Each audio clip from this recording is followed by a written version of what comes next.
Are you guys ready for your final storyteller tonight? You might recognize her from Flo Rida's Apple Bottom Jeans video. It's Rati Gupta. I understand that we don't need the bag at this point since there's only one name left. I just enjoy holding it. Oh, okay, here we go. Ryan Ridley. All right, give it up for Rati.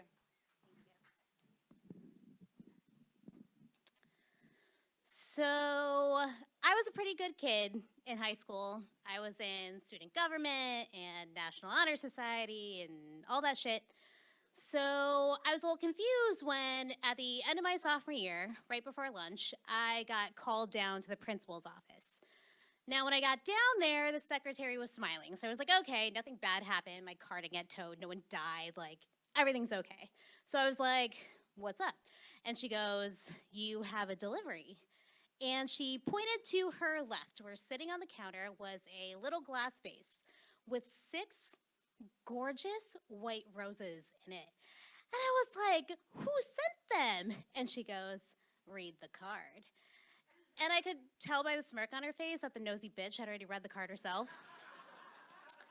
But I dug the card out, and there, written in perfect florist handwriting, it said, to Rati, from your secret admirer.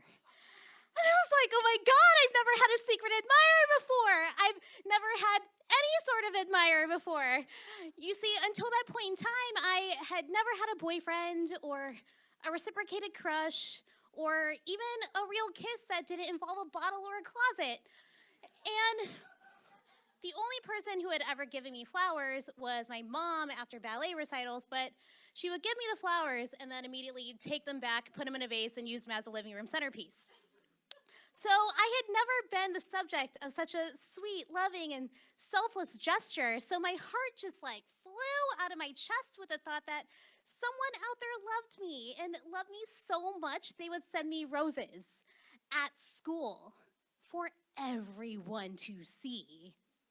Now, unfortunately, I had to leave the roses in the office because I was one of those kids that was always over-prepared for class. Like, I always had, like, twice as many books in my arms as necessary. So as much as I wanted to, like, flaunt the roses all over school, I couldn't. So I left them in the office, but as soon as I got down to my lunch table, I told my friends all about the roses. And I was, like, bragging and bragging and bragging that I had a secret admirer. And then together, we tried to figure out who the secret admirer was. Maybe it was Adam, my date from the Sadie Hawkins dance, or maybe it was one of the boys I met at science camp last summer, or maybe it was Joe Alverson. So Joe was the student body president, soon to be valedictorian, and on all of the academic competition teams with me. He was cute and smart and talked to me voluntarily. I was completely obsessed with him. For about a week, there was this rumor going around school that he was going to ask me to the prom, but he ended up going with his girlfriend's best friend instead. So I thought maybe this was like Joe's way of apologizing for going to the prom with Aaron fucking Steen instead of me. So as I sat there at lunch, daydreaming about how Joe is going to be my new boyfriend, my best friend chimed in with her theory. You know what? I bet the roses are from Brendan, Dan, and Paul.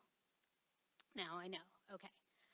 Getting sent white roses from not one but 3 boys sounds like the freaking dream, but not when it's Brendan, Dan, and Paul. These are the boys who, ever since my parents got me a new car for my 16th birthday, were jealous and on a mission to trash it. They would take McDonald's wrappers and various fast food trash and toss it all over the top of the car. One time, they took pads and tampons, dipped them in ketchup, and plastered them around my doors. Yeah, it was gross. But the winning prank was when they put compost in the front grill of my car so that every time I turned on my air conditioner, my entire car would smell like farm animals. So my friend's theory was that since the boys couldn't top that prank, that they had moved on to more advanced ways of torturing me, switching from automobile warfare to psychological warfare. She also pointed out that I didn't get a dozen red roses. I got a half dozen white roses. So I was like, shit, her theory has way more logic and evidence to it than my Joe Alverson theory. So just in case she was right, just in case this entire thing was the rest of the afternoon, I wasn't going to tell anyone else about the white roses. But then came 7th period, chemistry 2, the one class I had with Joe. So I was like, maybe I can test him. So I started telling my lab partners about the white roses, and not very quietly. So then the whole class started talking about it. Even the teacher was like, oh, Rati, that seems like a very sweet gesture. But throughout the entire class, as everyone was talking about it, Joe was dead silent. And to me, that meant that he did send me the roses. I mean, if he was comfortable talking about it in public, he would have just put his name on the damn card, right? So I skipped out of class, totally convinced that Joe sent me the roses. And as I walked out of the office with the white roses in hand, this giant grin on my face that said to the world, yeah, I'm loved. What? Brendan, Dan, and Paul walked by me, and they were snickering. And they go, nice roses, Rati.